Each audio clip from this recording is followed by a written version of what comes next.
جابر ابن حیان تعارف جابر کی شخصیت نہ صرف عربوں بلکہ تمام عالم میں بحیثیت کیمیا داں مشہور و معروف ہے۔ جابر نے علم کیمیا میں جو معرکۃ الآراء تحقیقات و ایجادات کی، ان کی بنا پر اس کو ابو کیمیا فادر آف کیمسٹری کہا جاتا ہے اور مغرب میں جابر کے نام سے معروف ہے۔ جابر ایک طبیب کی حیثیت سے بھی جانا گیا، لیکن علم کیمیا سے اس کو خاص دلچسپی تھی اور اسی فن نے اس کو شہرت دوام عطا کی۔ خاص طور سے علم کیمیا کے تحت جابر کے ایجاد کردہ آلات نہ صرف علم کیمیا بلکہ علم الصیدلہ میں جزو و لازم کی حیثیت سے استعمال ہوتے ہیں۔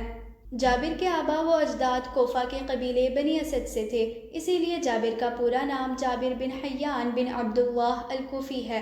جابر کی پیدائش خراساں میں ہوئی۔ تاریخ پیدائش کا صحیح علم نہیں، لیکن اس بات کی تصدیق ہوتی ہے کہ جابر کا زمانہ حیات 8ویں صدی عیسوی کا تھا۔ تعلیم و تربیت جابر کے استادوں میں امام جعفر صادق، حرب الحمیری اور اذن الحمار وغیرہ کے نام شامل ہیں۔ بعض مورخین کے مطابق امام جعفر صادق کے شاگردوں کی فہرست میں کسی جابر کا نام شامل نہیں۔ فضل و کمال جابر تصوف کا علم رکھتا تھا، اسی لیے الصوفی کے نام سے بھی مشہور ہوا، لیکن علم کیمیا میں اس کا فضل و کمال غیر معمولی تھا۔ اس بات کے اشارے بھی ملتے ہیں کہ جابر نے مترجم کے فرائض بھی انجام دیے اور علم کیمیا سے متعلق بعض یونانی کتب کے عربی ترجمے بھی کیے۔ مترجم کے علاوہ بحیثیت مصنف بھی اس کی خدمات اہم ہیں۔ جابر بحیثیت کیمیا داں جابر کو علم کیمیا سے خصوصی لگاؤ تھا۔ وہ اس میدان میں زبردست مہارت رکھتا تھا۔ اس کے پاس تحقیقی اجتہادات نے اس کو معجد کا درجہ عطا کیا تھا۔ اس کی تحقیق و ایجاد پر جدید کیمسٹری کے بیشتر اصول مرتب ہوئے۔ علم کیمیا سے متعلق جابر کے چند اجتہادات درج ذیل ہیں۔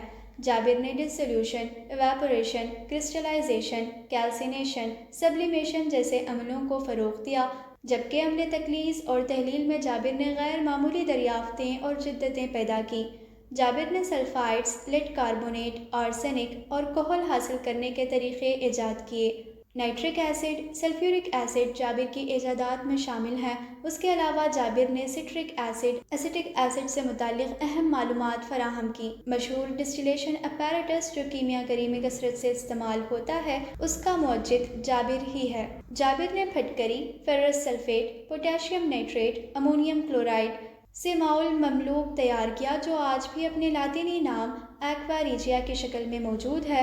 نوشہ در کے بارے میں جابر نے یونانی کتابوں سے نہیں جانا تھا، بلکہ یہ جابر کی ذاتی ایجاد تھی۔ جابر اس سے باخبر تھا کہ خالص توتیا، کاپر سلفیٹ، پھٹکری، شورا قلمی اور سالٹ امونیا وغیرہ کیسے حاصل کیے جاتے ہیں۔ جابر نے مرکیوری آکسائڈ اور دیگر دھاتوں کے ایسیٹیٹس تیار کیے، جو بعض اوقات قلموں کی شکل میں ہوتے ہیں۔ جابر نے تمام دھاتوں کو کیفیات کے اعتبار سے تقسیم کیا اور بتایا کہ مرکیوری اور سلفر تمام دھاتوں میں نمایاں ہیں۔ جابر نے بتایا کہ مقدار مادہ اور کیمیاوی عمل کی رفتار کے درمیان ایک خاص تعلق ہوتا ہے۔ اسی بنا پر اس نے میزان، بیلنس کی اصطلاح پیدا کی۔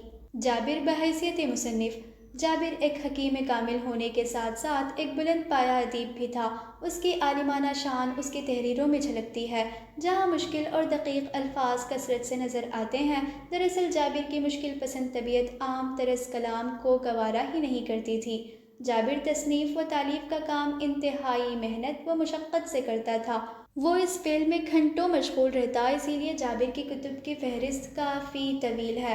بعض مورخین کا خیال ہے کہ جتنی کتابیں جابر سے منسوب ہیں وہ تمام اس کی نہیں ہیں، لیکن پھر بھی جتنی کتابیں جابر کے نام پر تصدیق شدہ ہیں اس کی عالمانہ شان کو برقرار رکھنے کے لیے کافی ہیں۔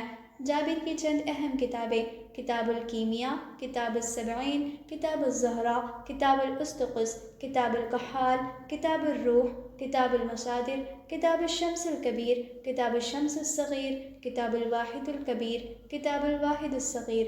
مندرجہ بالا کتب میں علم کیمیا کے اصول و ضوابط کے علاوہ علم کیمیا کو صنعتی طور سے استعمال کرنے کی رہنمائی بھی ملتی ہے۔ جابر نے اپنی کتابوں میں فولاد سازی، لوہے کی زنگ سے حفاظت، چمڑے کی رنگائی، شیشے کو رنگین بنانا، دھاتوں کے مرکبات بنانا، لوہے کو رنگنا، موم جامہ تیار کرنے کے طریقے اور بالوں کے لیے خضاب تیار کرنا وغیرہ وغیرہ بھی پیش کیا ہے۔ مختصر یہ کہ جابر کی شخصیت علم کیمیا کے تعلق سے قد آور تو ہے ہی، لیکن عربوں بالخصوص مسلمانوں کے تعلق سے بھی فخر کا باعث ہے۔ جابر نے نظری علم کے ساتھ ساتھ تجرباتی تحقیق پر غیر معمولی زور دیا جو بعد کے سائنسدانوں کے لیے رہنمائے اصول بن گئے۔ جابر کے عہد کے بعد سے دنیا نے جانا کہ وہ علم بیکار ہے جس کا تجربہ نہیں۔ اس طرح جدید سائنس علوم کی بنیاد پڑی۔